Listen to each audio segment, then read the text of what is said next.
उषा का सगा बेटा सुनील और बहू कीर्ति उन्हें उनके सौतेले बेटे के साथ छोड़कर जा रहे होते हैं। बेटा, तेरी जब कमाई बढ़ जाएगी कम से कम तब तो मुझे तू लेने आ जाना। हाँ हाँ माँ, क्यों नहीं। चलो भी, अब कितना लेट कर दिया है, टैक्सी इंतजार कर रही है बाहर। हाँ हाँ चलो। सुनील और कीर्ति चले जाते हैं और उषा उन्हें जाता हुआ देख उदास हो जाती है। तभी वहां निशा आ जाती है। अपनी सास को उदास देख निशा उनके पास जाती है। क्या हुआ मम्मी जी, आप तो बहुत सगा बेटा करती थी। आपके सगे बेटे ने तो आपको छोड़ दिया और चले गए अपनी अलग गृहस्थी बसाने।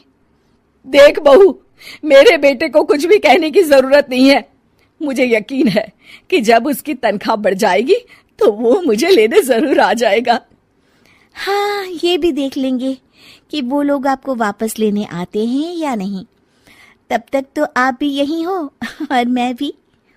उषा अपने बेटे के ना होने से बहुत ही उदास रहने लगती है। उन्होंने खाना खाना भी छोड़ दिया। सुनिए जी, मम्मी जी ने आज भी कुछ नहीं खाया। जब भी खाने के बारे में पूछती हूँ तो कह देती हैं भूख नहीं है और अपने कमरे में ही बैठी रहती हैं। ये सुनकर ऋषभ अपनी माँ के पास खाना लेकर जाता है।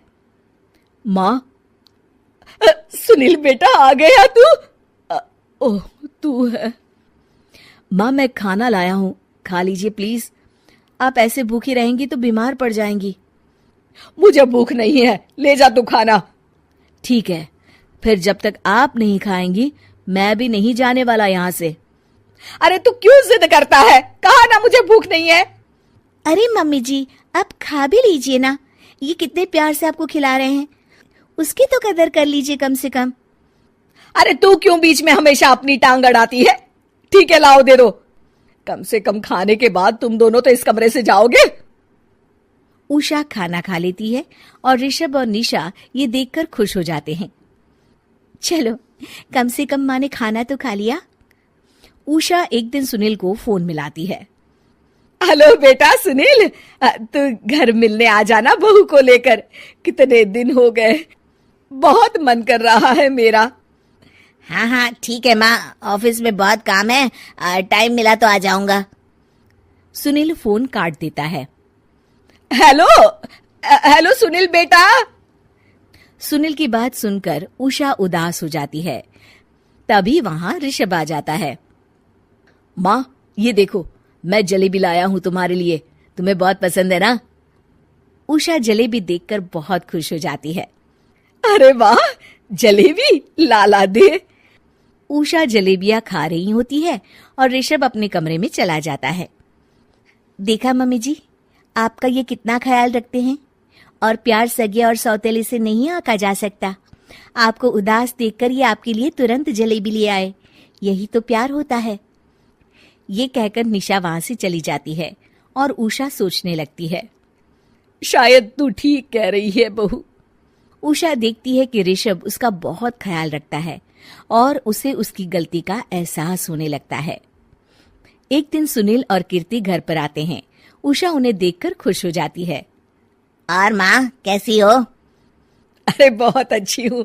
ऋषभ और बहू मेरा बहुत ख्याल रखते हैं। वैसे मुझे नहीं लगा था कि तू आएगा बहू के साथ। क्यों, ऐसा क्यों लगा आपको माँ? बेटा, फोन पर तूने कहा था कि तुझे बहुत काम है। हाँ माँ, पर मुझे ये भी तो पता था ना कि मेरी माँ इंतजार कर रही होगी मेरा। ना बेटा ना, मैं तो इंतजार नहीं कर रही थी, मैंने तो उम्मीद ही छोड़ दी थी। सुनील को ये देखकर अजीब लग रहा होता है कि उसकी माँ ऋषभ से अब बहुत अच्छे से बात कर रही होती है और उसके आने की उनको कोई खास खुशी भी नहीं होती है। अपनी माँ का ध्यान न पाकर उसे थोड़ी सी जलन महसूस होती है। माँ, ये देखो मैं क्या लाया हूँ, साड़ी तुम्हारे लिए। हाँ बेटा, अच्छी है साड़ी तो। अच्छी है तो फिर आप आज इसे पहनो और फिर कहीं घूमने चले जाते हैं। बेटा, ऋषभ ने भी मुझे साड़ी दी थी, आज तो मैं वही पहनूंगी। तेरी दी हुई साड़ी फिर कभी पहन लूंगी। सुनील को अब बहुत ही ज्यादा जलन हो रही होती है। उसे समझ नहीं आता कि अपनी माँ का ध्यान फिर से कैसे वो अपनी तरफ खींचे। रात हो जाती है और उनके जाने का वक्त आ जाता है।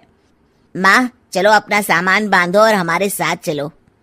कीर्ति ये सुनकर चौंक जाती है। ये क्या कह रहे हैं आप? हम सासू माँ को लेने थोड़ी ना आए थे। अरे तुम चुप हो जाओ। माँ चलो जाओ, अपना सामान बांध लो।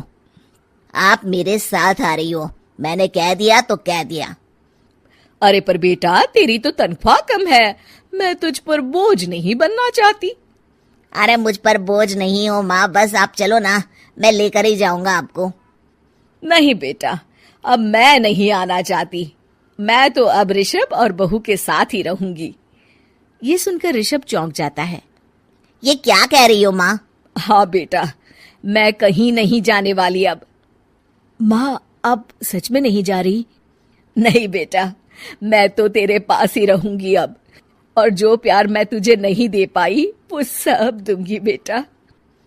ऋषभ और उसकी माँ गले मिलते हैं और निशा खुश हो जाती है।